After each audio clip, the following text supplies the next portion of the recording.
Zelda game is going to be, because the DS games have been aimed at a more expanded audience. People have called them more casual, easier.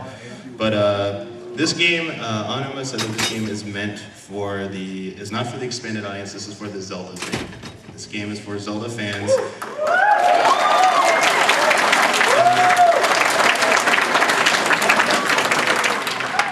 There was a quote that came out from Miyamoto that got lost in translation, that basically someone translated it to say that he was going to try and make the game easier, which was incorrect. Basically, Anima corrected that statement and said that they're trying to make the game easier to play, but by no means do they want this game to be easy. And from having played the demo at E3, and I can confidently say I'm a pretty good Zelda player, that the enemies did 1 to 2 full heart damage per hit rather than quarter hearts, and a lot of people were having trouble in that Scorpion boss. And they were blaming the controls, like, oh, stupid Wii controls, it's blah, blah, blah, but they were just being bad because the game's actually pretty difficult. So hopefully they keep that up and make it a little bit more challenging this time. So on that note of controls, I want to show you another video real quick that basically sums up how you're going to play this game, because a lot of you couldn't go to E3. I have no idea when the public's going to get a chance to play this game, so I'm going to let one of the guys walk you through how you actually play this game.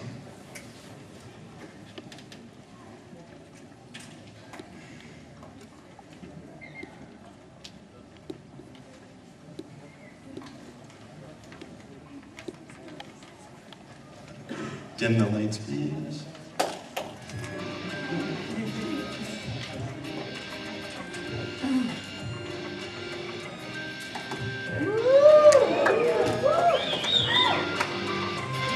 Hi, I'm Bill Trinan with Nintendo of America, and today I'm here to show you The Legend of Zelda Skyward Sword, developed exclusively for Wii and for Wii Motion Plus. This is the highly anticipated next installment in the Zelda series. We're showing it off here at E3, so I'll be taking you through the E3 demo. The first thing that longtime Zelda fans are going to notice with Skyward Sword is that the game features an all-new graphical style. This time really the look that it's going for is that of a painting almost, that's kind of come to life. What you see here is a good indication of the direction of the overall art style of the game, but doesn't necessarily show how great it's going to look when the final game is released.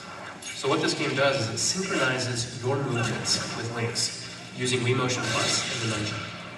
With Wii Motion Plus, you have one-to-one sword control, and with the nunchuck, you'll shake the nunchuck to raise your shield. You can shake the nunchuck again to do a shield patch. But The Legend of Zelda Skyward Sword also uses Wii Motion Plus, not just for the sword itself, but for all of the items in the game as well. There's no pointing at the screen. All of the control is handled using Wii Motion Plus and moving it around in space for aiming.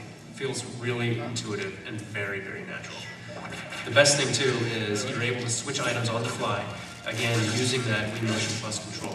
The Legend of Zelda has always been about using Link's sword, using his items to solve puzzles in the game. And it's been a long history of really trying to streamline this interface to allow the player to do as many different things as possible. Wii Motion Plus takes that and turns it into probably the most natural feeling Zelda experience that we've created so far. I hope you've enjoyed this sneak peek of the E3 version of The Legend of Zelda Skyward Sword.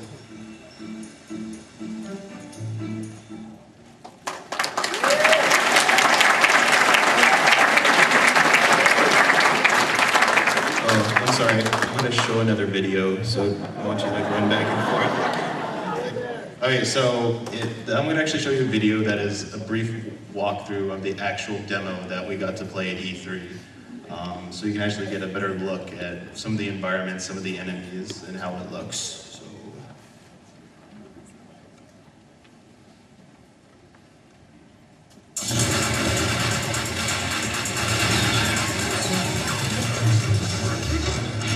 All right, we're taking a look at the new The Legend of Zelda Skyward Sword for Wii.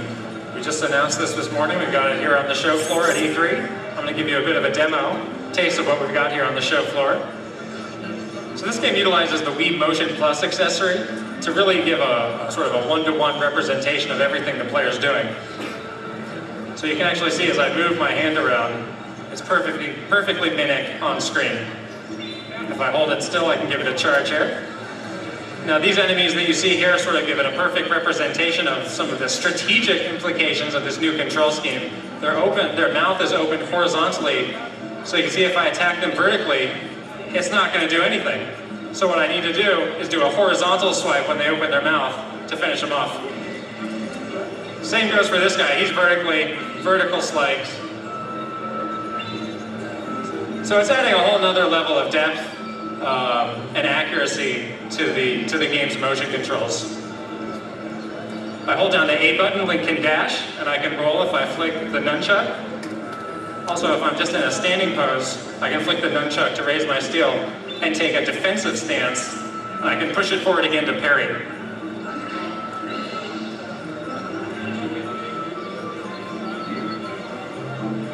We have a good number of items here. I'm going to use the bombs. So there's a number of different ways you can throw bombs. You can throw the Wii Remote vertically to actually throw it, or I can roll it like a bowling ball if I want. I think these guys might want to try and eat a bomb, so let's see if we can get them to do that.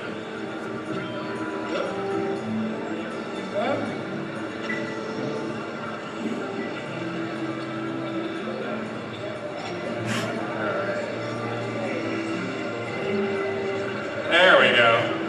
So there's really a lot of different ways you can dispatch your enemies. You don't have to just go by the sword if you want. Some of the other items we have here, this is a new sort of scarab or beetle item which I can send out, actually pick things up around the world. I saw some people earlier using it to pick up bombs and actually drop them on enemies on the ground. And I'm controlling this entirely with the Wii Remote. Again, with the Motion Plus, you know, adjusting the pitch and the yaw of it is really easy. And I can hold down the A button to make it go faster. There I just sort of cut the rope on a bridge that we have up ahead. And this is really a big area that we have in this build, and it's really wide open, so you can do a lot of different sort of exploration type things as you go along. There are also 2 different bosses we can find as well. Again, I can just cut things however I want using the Wii Motion Plus. The choice is mine. Also notice the different art style that we have here for the game. It sort of feels like an impressionist kind of Claude Monet kind of feel. Very different from anything that we've seen in the Zelda series, and really distinctive. There you see I used a shield parry to deflect the projectile there. Let's take a jump back down here. Let me show off one of the other items we have here, which is a whip. Now this actually isn't really good if you want to defeat an enemy, but if you want to stun it or sort of mess with it, you certainly can, and I can use it to reach out and grab different items. So when I'm ready, I can just switch back to my sword and finish this guy off.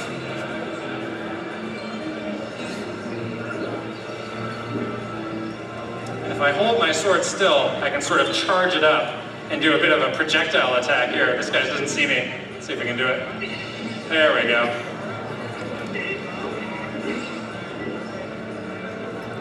And most of the enemies that you see here, you have to really think about how to approach them. If they have weapons, they'll be holding them in a certain position, and you actually need to look at, you know, what is their weak point, and what angle do I need to take with my sword if I'm going to hit them. Parries are, of course, very effective as well.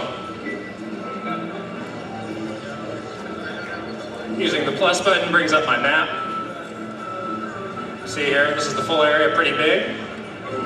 And then also something that's really nice, if you hold down the minus button, you have really quick access to any sort of potions here, and I can still move around when I'm in any of these menus, so it really doesn't break up the action. You know, if I'm hurting but I'm in a fight, I can just go run out and have a drink.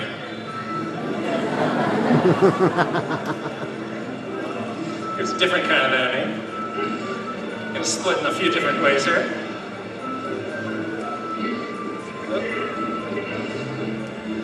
A couple other different movements I can do with the Wii Remote, with Wii Motion Plus and the nunchuck. If I sort of slash them both horizontally, I'll do a horizontal spin move, and then vertically, we'll do a vertical spin attack as well. So that's the first look at what we've got here on the show floor. The Legend of Zelda Skyward Sword will be coming out in 2011 exclusively for Wii.